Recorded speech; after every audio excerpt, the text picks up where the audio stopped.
Nimaga uylanmayapsan deb. Lekin rizq borasida tashvish qilmang. Qilmasligimiz kerak. O'zim boqolmay yuribman u. Xotin bola chaqani qanaqa qilib boqaman demaslik kerak. Bu noto'g'ri, bu haddimizdan oshish bo'ladi. Nima uchun haddimizdan oshish bo'ladi? Uni hozir gaplashamiz. Biz hammamizni Alloh azza va jalla sizlar rizqinglarni men beraman deyapti. Ya'ni Alloh rizqni ustiga olyapti. Ya'ni rizq Allohga oiddir deyapti. Rizqingiz mendandir, ammo jannatga bo'lgan harakatlaringizni o'z qilib qoling deyapti. To'g'rimi?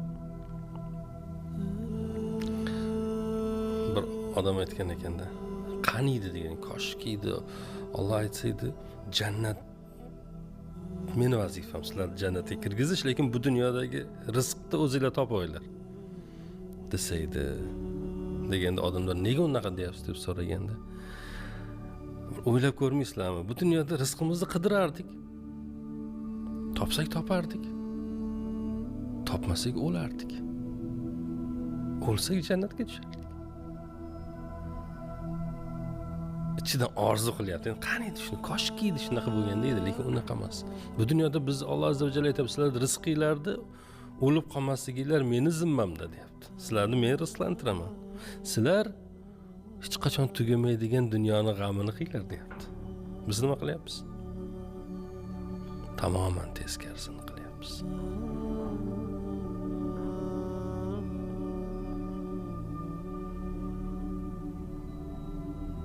Adashsak nima bo'ladi? Azobga giriftor bo'lamiz.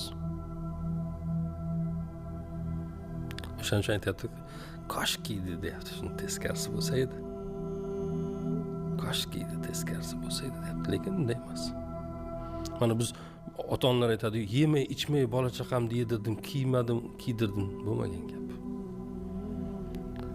Biz bola chaqamizni ham Alloh rizqlantiradi. Biz o'zimizni rizqimizdan kesib ularga bermaymiz.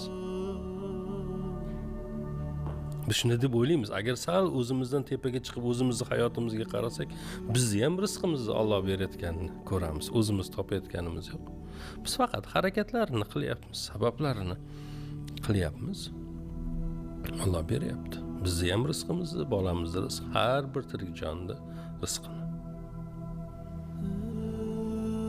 Alloh aytayaptiki, seni ham rizqingni men beraman.